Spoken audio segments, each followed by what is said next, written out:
हमें फिर से एरिनल का घर दिखा जाता है जहाँ पे ट्विंस कहते हैं मुझे लगता है कि गिफ्ट के लिए ये ठीक रहेगा और ऐसा लगता है कि हमने सब कुछ डिसाइड कर लिया है।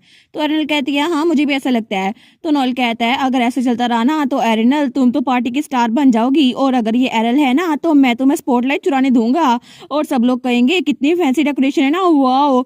तो एरिनल कहती है नहीं मुझे ये सब कुछ नहीं चाहिए। लेकिन तभी दरवाजे पे दस्तक होती है। वो सोचती है एम्बर अभी तो स्नैक्स दे के गई थी अब कौन आ गया। लेकिन तभी दरवाजा खुलता है और वहां पे हमारा मेहन था। तो हमारी हीरोइन उसकी तरफ देखती है। वो कहती है मेहन। वो दिल में सोचती है मोम आ गई। तो तब मेहन वहां आके कहता है क्या पार्टी की प्रिपरेशन अच्छी चल रही है। वो कहती है हाँ हाँ हमने सब कुछ डिसाइड कर लिया। तो ट्विंस भी कहते हैं कि तो लॉर्ड मेहन है ना लॉर्ड मेहन। तो दोनों कहते हैं हमने तो हर एक चीज का ध्यान रख लिया है जो वो करने वाली थी और अगर आप है ना लॉर्ड मेहन तो हम आपको देखने की इजाजत दे देंगे। और मेहन को अपना प्लान दिखाते हैं और वो पूरी की पूरी राइटिंग बहुत ज्यादा गंदी थी। वो कहता है ठीक है थैंक यू। लेकिन तब मेहन वो सबको देख रहा था। वो सोचता है एज एक्सपेक्टेड सैफरन ट्विंस की वजह से मुझे लगता है माई लेडी वो अकेली नहीं होगी और मुझे लगता है वो उनकी हेल्प कर रहे थे। तो तब सीएल कहता है मेहन आखिर तुम सैफरन कब आने वाले हो हमारी डची में आ जाओ ना। और डैड डैड वो तो लॉर्ड मेहन को विन करने की कोशिश कर रहे हैं। तो नॉयल भी कहता है मैंने तो सुना था एम्पीरियल लॉ वो चेंज हो सकता है पॉलीगैमी की जज दे सकता है और हमारे डैड तुमसे कहेंगे क्या तुम मुझसे शादी करोगे। तो तब हमारी सोचती है क्या एक लड़के से। तो तब ट्विंस तो बड़े खुश थे। हमारी सोचती है मेरी मॉम को अभी एक मैरिज प्रपोजल मिला। तो मेहन अपना सर पकड़ लेता है। तो हमारी हीरोइन सोचती है आखिर ये इतना परेशान क्यों लग रहा है ऐसा लगता है ये पहली बार नहीं हुआ इसके साथ ये मजाक पहले भी हो चुका है। तो तब मेहन कहता है मैं मना करता हूँ और उसने तो प्रपोजल को पीछे धक्का दे दिया था। वो कहता है प्लीज हिज ग्रेस को बता दीजिएगा मेरी कोई इंटेंशन नहीं है कि किसी आदमी के साथ शादी करूं। तो दोनों ट्विंस वो कहते हैं अच्छा और दोनों हंसने लग जाते हैं और तब दोनों ने अपना पेट पकड़ लिया था। तो नॉयल कहता है वाओ कितने मीन हो ना तुम डैड डैड को रिजेक्ट कर दिया। तो सीएल भी कहता है डैड डैड तो बहुत ज्यादा सैड होने वाले हैं लेकिन डैड तो तुम्हें बहुत ज्यादा पसंद करते हैं लॉर्ड मेहन। लेकिन मेहन मेहन तुम तो बहुत ज्यादा कोल्ड हार्टेड हो। तो मेहन बेचारा वो सोचता है मैं क्या करूं इनका। लेकिन वो उनसे कहता है वैसे भी ये इम्पॉसिबल है आप लोग को पता होगा कि हिज ग्रेस मुझे पसंद नहीं करते वो मेरे अंदर जो वैल्यू है ना उसको देख सकते हैं क्योंकि क्रन ड्यूक ऑफ सैफरम उनकी जो गोल्डन आइज है ना उसकी वजह से वो किसी का भी टैलेंट देख सकते हैं और इसी वजह से पूरे एम्पायर में जितने भी टैलेंटेड इंडिविजुअल है ना वो सारे के सारे सैफरन डची में हैं और चाहे डायरेक्टली या इनडायरेक्टली हो लेकिन सब लोग हाउस ऑफ सैफरन के साथ काम कर रहे हैं और पता नहीं उनको मेरे अंदर कौन सा टैलेंट नजर आता है। लेकिन जब से मैं छोटा था ना तब से वो मुझे कही जा रहे थे कि मैं ये वाली डची छोड़कर उनकी डची में आ जाऊं ताकि सारे मामला संभालूं। वो सोचते हैं चाहे मैं यहाँ पर हूँ चाहे वहां पर जाऊं मुझे तो बस काम ही करना पड़ेगा ना पेपर वर्क का स्लेव। लेकिन मुझे ये सब कुछ नहीं चाहिए और पहले अगर एर्नल से पहले ये ऑफर मुझे मिली होती तो फिर भी मैं कुछ सोच सकता था। लेकिन तब वो एर्नल की तरफ देखते हैं जो उसका इंतजार करी थी। वो सोचता है इतनी क्यूट सी बच्ची के होते हुए मैं यहाँ से बिल्कुल नहीं जा सकता और तब वो स्माइल करता है। तो तब वो एरल को बुलाता है। वो कहता है एरल। तो एरल उसकी तरफ देखती है तो वो नीचे बैठता है और उसकी तरफ बाजू फैलाता है। तो हमारी एरल जल्दी से भाग के उसके गले लग जाती है। वो कहती है मेहन। तो वो सोचता है मैं यकीन नहीं कर सकता कि मेरे इतने डेविल स्पिरिट की इतनी प्यारी बेटी है और वो भी इतनी क्यूट सी वो मेरे साथ है। तो तब वो कहता है ट्विंस ने तुम्हें परेशान तो नहीं किया। वो कहता है नहीं नहीं बिल्कुल भी नहीं। लेकिन मेहन अगर उन्होंने मुझे तंग किया हो तो क्या तुम उन्हें डांटोगे। वो कहता है ऑफ कोर्स मैं तुम्हारे लिए कुछ भी कर सकता हूँ एर्नल। तो वो सवाल करती है। वो कहती है सच में। तो ट्विंस वो तो बड़े हैरान हो गए थे। तो सीएल कहता है नोएल मैंने पहली बार लॉर्ड मेहन को ऐसे स्माइल करते हुए देखा है वो स्माइल भी कर सकते हैं। तो नोएल भी कहता है हाँ सीएल मैं कोई ख्वाब तो नहीं देख रहा मुझे लगता है मैं ख्वाब देख रहा हूँ। तो दोनों ट्विंस एक दूसरे की तरफ देखते हैं और तब दोनों एक दूसरे का गाल खींचते हैं। वो कहते हैं ख्वाब नहीं है ना। तो तब दोनों के गाल दर्द कर रहे थे। वो कहते हैं ये ख्वाब बिल्कुल भी नहीं है बिल्कुल भी नहीं। वो स्माइल कैसे कर सकता है। लेकिन तब थोड़ी देर बाद उनके जाने की बारी आ गई थी और वो लोग बगी के पास खड़े थे। वो कहते हैं अब हम लोग चलते हैं एर्नल। तो एर्नल कहती है ठीक है। तो सीएल कहता है प्लीज हमारे ना होने की वजह से लोनली फील ना करना। हमारी फ्रेंड कहती है बस बहुत हो गया चले जाओ यहाँ से। तो दूसरा भी कहता है हाँ हाँ तुम इसलिए कह रही हो ना क्योंकि तुम बहुत शाय हो रही हो लेकिन हम तुम्हें पार्टी पार्टी में मिलेंगे। और उसके बाद उनकी बगी वहां चली गई थी और एर्नल और मेहन वहीं पे खड़े रह गए थे। तो तब हमारा मेहन कहता है माय लेडी क्या हम लोग भी अंदर चलें। वो कहती है हाँ ठीक है। वो कहता है आप तो बहुत ज्यादा थक गई होंगी ना माय लेडी। वो कहती है हाँ हाँ मैं बहुत ज्यादा थक गई हूँ बहुत लंबा दिन था। और तब वो लोग अंदर की तरफ खड़े थे लेकिन उसे कहती है फिर भी बहुत ज्यादा मजा आया क्योंकि दोस्तों के साथ टाइम गुजारना मुझे लगता है ये इतना भी बुरा नहीं था। और ट्विंस ने मेरी बहुत सारी हेल्प की थी मुझे डेकोरेशन को पिक करने में और गिफ्ट को पिक करने में भी। तुम्हें पता है मैंने कुछ काम खुद भी किया था। वो कहता है अच्छा ऐसी बात है ऐसा लगता है आपने अच्छा टाइम गुजारा। तो हमारी हीरोइन कहती है हाँ हाँ बिल्कुल। और तब वो बहुत ज्यादा खुश थी वो स्माइल कर रही थी। वो कहती है आई गेस मैं जितना सोचा था ना मैं उससे भी ज्यादा एक्साइटेड हूँ। तो मेहन वो भी स्माइल करता है। वो कहता है जी ये तो अच्छी बात है ना। तो तब वो सोचता है वो लेविश डेकोरेशन जो पार्टी के लिए प्रिपेयर की गई है और इनके चेहरे पे ये छोटी सी स्माइल, मुझे लगता है पार्टी के लिए सबसे बड़ा गिफ्ट होगा। लेकिन ये सारी की सारी चीजें अगर आपको खुशी दे रही है ना, तब भी मुझे बहुत ज्यादा खुशी हो रही है, लेकिन पता नहीं क्यों मुझे सुकून क्यों नहीं हो रहा, मेरा दिल अभी भी सुकून में क्यों नहीं है। और क्या वो इन्विटेशन पहुंच गया होगा? तो तब मेहन कहता है क्या इनविटेशन सेफली पहुंच गया होगा? तो हमारी बहन कहती है हाँ वो इनविटेशन अपीयर फैमिली की तरफ से था ना, तो पहुंच ही गया होगा। तो तब वो कहता है लेकिन वो अभी तक मैसेज का रिप्लाई क्यों नहीं कर रहे? और वो सोचता है डैम इट, मैं एक बेवकूफ था जिसे लगा था कि मेरे सुपीरियर वो भी एक इंसान है, लेकिन मुझे लगता है कि वो अपनी बेटी की बिल्कुल फिक्र नहीं करते। और इस तरह फाइनली वो दिन आ चुका था जिस दिन वो फाउंडिंग फेस्टिवल होना था और वो पार्टी अरेंज की गई थी। लेकिन दूसरी तरफ उसी वक्त हमें नॉर्दर्न फॉरेस्ट दिखा जाता है जहां पर उनका महल था और वहां पे कुछ गार्ड्स बैठे हुए थे। लेकिन तभी एक गार्ड वो उस ग्लोब की तरफ देखता है, वो सोचता है मैं इस बारे में क्या करूं, 48 मिस मैसेजेस हैं लेकिन कोई भी नहीं सुना। तो तब उनमें से एक गार्ड कहता है मैं इस बात को सुन तो लूं, इस मैसेज को पढ़ तो लूं, लेकिन ये डायरेक्ट हेल्बन डजी के साथ अटैच है और अगर हमारे नाइट वापस आ गए ना तो तब वो ही इसको हैंडल कर लेंगे। तो दूसरा कहता है लेकिन आखिर वो लोग गए कहाँ पर हैं और ये मैसेजेस कितने ज्यादा ही जा रहे हैं ना। तो दूसरा कहता है जहां तक मैंने सुना है ना वो सारे के सारे एबिस में गए हैं। तो पहला कहता है क्या इतनी खतरनाक जगह पर, लेकिन वो क्या करने के लिए गए हैं? तो वो कहता है मुझे नहीं पता, मे भी वहां पे वो ड्रैगन को स्ले करने के लिए गए हों। और तब हमें दूसरी तरफ एक ड्रैगन दिखा जाता है और उसके चिल्लाने की आवाज आती है। लेकिन तभी वहां पे एरनल का डैड उसके पीछे खून ही खून था और उसने उस ड्रैगन को मार गिराया था। वो कहता है शायद वो ड्रैगन को मारने के लिए गए हैं, लेकिन पता नहीं आखिर उस ड्रैगन को मारना जरूरी क्यों था। और दूसरी तरफ फैमिली टी पार्टी का डे दिखाया जाता है जहाँ पे एक बच्ची थी, वो कहती है वाओ तुम्हारे टेबल की डेकोरेशन तो बहुत ज्यादा खूबसूरत है ना? तो बच्चा कहता है मैंने मैजिक के जरिए इसको बनाया, मेरे मास्टर ने कहा था कि वो मॉम और डैड के साथ आएंगे। तो तब वो बच्ची कहती है सच में मेरी मॉम और अंकल भी आ रहे हैं, लेकिन हमारी एरनल वो वहाँ पे बैठी हुई थी। वो सोचती है ड्यूकल हाउस होल्ड, उसमें तो डेकोरेशन मेरी तरफ से की गई है ना, लेकिन मैंने कुछ ज्यादा नहीं किया, ट्विंस ने ही सारा काम किया था। लेकिन क्या मैं फ्लावर्स को अरेंज करूं? मे भी मुझे इन्हें थोड़ा सा ऊपर करना चाहिए, कुछ ना कुछ तो मैं करूँ ना।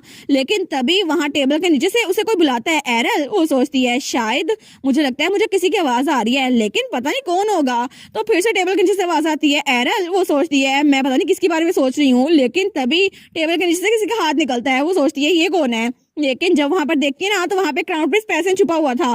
वो कहती है पैसियन, तो उसको चुप रहने का इशारा करता है। तो वो उसको हल्की आवाज में कहती है तुम यहाँ पर क्या कर रहे हो, तुम्हें तो हिज मैजेस्टी के साथ आना चाहिए था। तो वो कहता है हाँ हाँ मैं तो तुमसे मिलने के लिए आ गई यहाँ पर। तो हमारी एरनल कहती है तुम तो टी पार्टी के होस्ट होने वाले हो ना, तुम्हें तो खुद एम्प्रेस के साथ एंट्री देनी है ना। वो कहता है हाँ हाँ लेकिन थोड़ी देर पड़ी है एरनल, चलो जाके थोड़ी देर बात करते हैं, क्या तुम्हारे पास थोड़ा सा टाइम है? वो कहती है हाँ थोड़ा सा टाइम तो है। तो एरनल दिल में सोचती है थोड़ी देर के लिए तो ठीक होगा है ना। और तब वो लोग बाहर आ गए थे। तो तब हमारा हीरो कहता है एरनल तुम कैसी थी? वो कहती है मैं तो ठीक थी। वो कहता है पूरा हफ्ता हो गया जब से हमने एक दूसरे को देखा है, क्या तुम मुझे मिस नहीं कर रही थी? और हाँ एक्सरसाइज के बारे में क्या क्या जब मैं नहीं था तुम एक्सरसाइज कर रही थी? वो कहती है अच्छा एक्सरसाइज, हाँ मैं कर रही थी। वो कहता है तुम नहीं कर रही थी है ना। तो हमारी एरनल कुछ नहीं बोलती। वो कहता है इट्स ओके, जब टी पार्टी खत्म हो जाएगी ना मैं पूरी कोशिश करूंगा जो एक्सरसाइज हमने मिस की है ना मैं तुम्हारी वो भी करवाऊं। वो सोचती है मैं तो फंस गई, अब इतनी एक्सरसाइज कौन करेगा, लेकिन उससे कहती है ठीक है। वो कहता है लेकिन एरनल सच ये है कि मैं यहाँ पर इसलिए नहीं आया क्योंकि एक्सरसाइज के बारे में पूछ रहा था।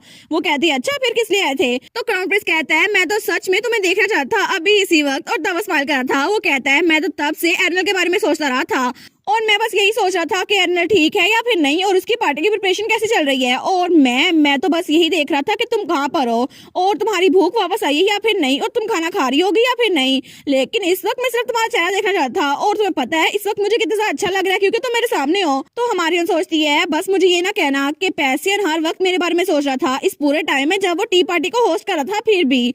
लेकिन अगर ऐसा भी है ना फिर भी वो पार्टी की प्रिपरेशन के साथ बहुत ज्यादा बिजी होगा, लेकिन फिर भी वो मुझसे मिलने के लिए आया। और हम लोग पिछली बार एक हफ्ते पहले मिले थे लेकिन तब तो वो बहुत इनर्जेटिक और कॉन्फिडेंट लग रहा था, तो मुझे लगा था कि शायद अभी वो इनर्जेटिक होगा, लेकिन इसको देखकर मुझे पता चल गया ये वही पैसेंजर जिसको मैं जानती हूँ जो मेरे बारे में सोचता है, मेरी फिक्र करता है।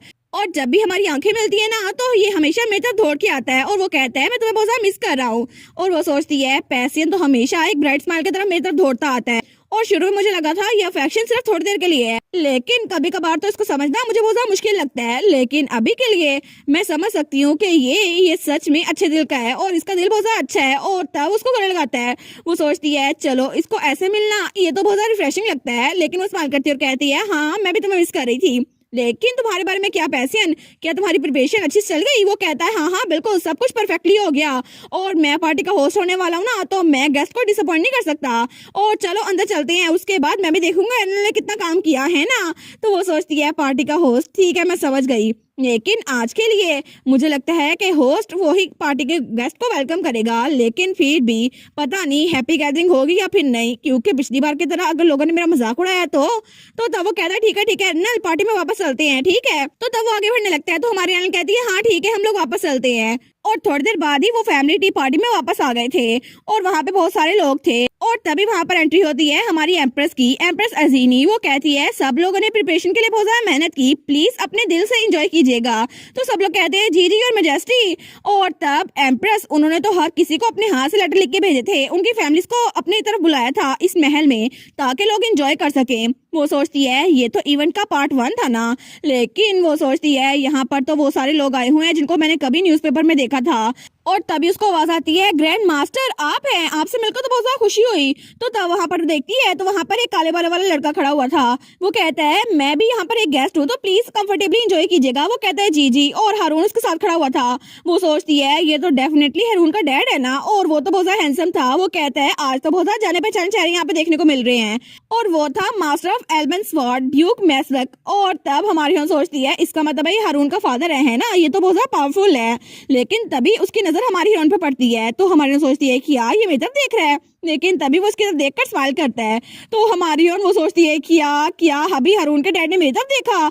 लेकिन इस अम्यूजिंग स्माइल के बारे में क्या, अभी के लिए मुझे लगता है 30 मिनट के लिए मैं उनकी डायरेक्शन की तरफ देखूंगी नहीं। और तभी दूसरी तरफ उसकी नजर पड़ती है तो वहां पे ब्लोंड बालों वाला एक लड़का खड़ा हुआ था। वो सोचती है इसके ब्लोंड बाल और इसकी गोल्डन आइज देखकर तो मुझे लगता है कि ये इस पूरी एम्पायर का सबसे ज्यादा रिचेस्ट आदमी होगा, और ट्विंस का डैड ड्यूक सैफरम। और तब वो भी बहुत ज्यादा हैंडसम था। तो तभी उसके इर्द गिर्द ट्विंस थे, तो वो कहते हैं डैड डैड क्या मॉम को डाइवोर्स पेपर मिल गए, और डैड डैड इसको टेस्ट करे ना। तो तब वो बेचारा, वो तो ट्विंस के हाथों मजबूर था, लेकिन तभी वो हमारी हीरोइन को आंख मारता है। तो हमारी सोचती है क्या मैं अब उस तरफ भी नहीं देखना चाहती, लेकिन चलो छोड़ो इसको, अभी के लिए मैं अपने गेस्ट की तरफ फोकस करूंगी। और वहां पे मेहन बैठा हुआ था जो कि हेल्बन फैमिली का रिप्रेजेंटेटिव नहीं उसकी मॉम बन के आया था, और लीना जो कि चाइल्ड केयर टीम में मीटिंग के बाद अरेंज की गई थी। तो तब हमारी कहती है मेहन लीना थैंक यू सो मच यहाँ आने के लिए।